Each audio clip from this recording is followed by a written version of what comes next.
Hi, friends. I'm Chuck, and this is my good friend Grant from Washington, D.C. And Grant, what are we doing today? Yeah, so for the past few weeks, we've been going over the IP equation, and that basically stands for identity and purpose.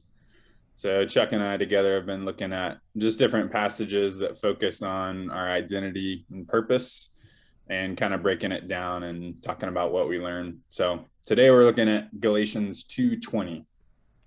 All right, Galatians 2:20. I have been crucified with Christ, and it is no longer I who live, but Christ lives in me. And the life which I now live in the flesh, I live by faith in the Son of God, who loved me and gave himself up for me. Right. Now, that might be a little bit strange as an identity verse to a lot of people, but it sure means a lot to me as far as my identity. What does it mean to you, Grant?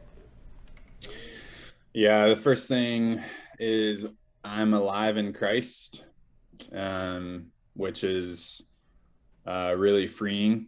Um, yeah, I'm alive in Christ because I also died in a sense with Christ on the cross. Mm-hmm.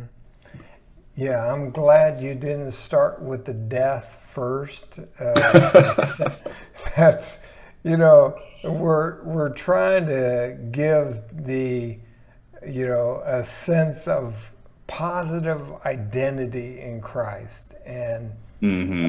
the fact that I'm alive. When I get blue or down, I tend to be an Eeyore, and I'll start off with the negative. I'm Hmm. dead, but I want to start with the positives. That's what pulls me out of the hole. I'm alive in Christ. He's given me life, and I need to celebrate that. And that life comes by, secondly, dying. You know, Mm. so yeah. So, any other things about identity on this before we move to purpose? Yeah, um, I'm loved by Jesus Christ because he gave himself up for me. Yeah. That was another thing. And also just speaking on the alive in Christ, it makes me think back to like when I was not alive in Christ, when I was living in sin. And I really did feel like, as I reflect on it, I really did feel dead in a sense. Like my life was purposeless. Um, and so it's just, yeah, it's interesting to reflect on the opposite of what I am now. But yeah, the new piece that I see here is I'm loved by Jesus Christ Yeah. because he gave himself up for me. Yeah.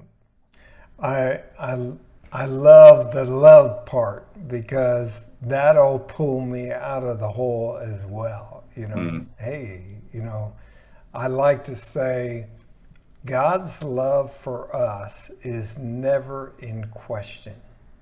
He proved it Amen. on the cross. Our love for him might be suspect. so, Right.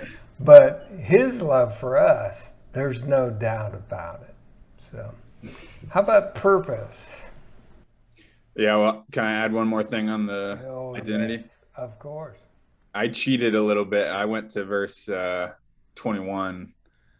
And I just think that was like really important with identity as well, talking about grace. Hmm. Um, and just I was thinking like I am always in need of grace, because I can't do right in God's eyes according to the law. Mm-hmm. So my identity is I'm a receiver of grace daily. So Yes, absolutely. Getting what we don't deserve. yeah, That's grace. Mercy is not getting what we deserve. So, and God gives us both. yes. And we don't deserve any of it. Yeah. Yep. How about purpose? Yeah, purpose. Now, like because I am alive in Christ, I now live a life of faith. That was, the first thing. Yeah. So faith, just being trusting and hoping in things that I do not see, like physically do not see. Yeah. Yeah, I think about when Jesus was talking about the works of God in John, and the people asked the question, what are the works of God? And he said, the work of God is for you to believe in me. Mm. That's pretty simple. I mean, it's it's very deep when you think about it, but super simple. Hey, Yeah. just do this one thing. Believe in me. Have faith in me. Yeah. So, yeah. Anything else on the purpose? Um, yeah, I think just because I went to the next verse, there was another thing. Mm. Um, I live a life of needing grace and receiving it from God and not others. Um, just this past week, I think I was not keeping my eyes focused on God's grace, and I was trying to get it from someone else, and didn't get it, and it left me, it left me hurt. But then also on the contrary, freely giving grace to others, because everything that we just mentioned, I'm alive in Jesus, and Jesus gives it to me daily. Yeah. Yeah, that's good. I'm glad you're reading around this, Yeah. looking at the passage in context. And that's the number one rule of Bible study is context. I looked in greater context. I went to Luke 9:23.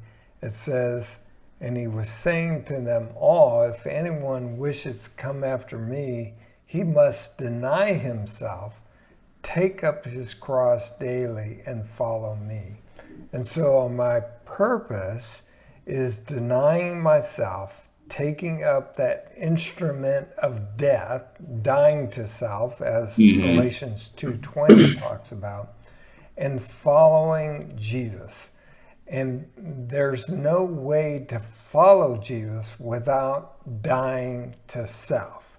Because, our ways, the world's ways, Satan's ways are diametrically opposed to Jesus' ways. And so I have to exchange my purpose or any other purpose for Jesus' purpose. And the only way I can do that is by imitating him. So.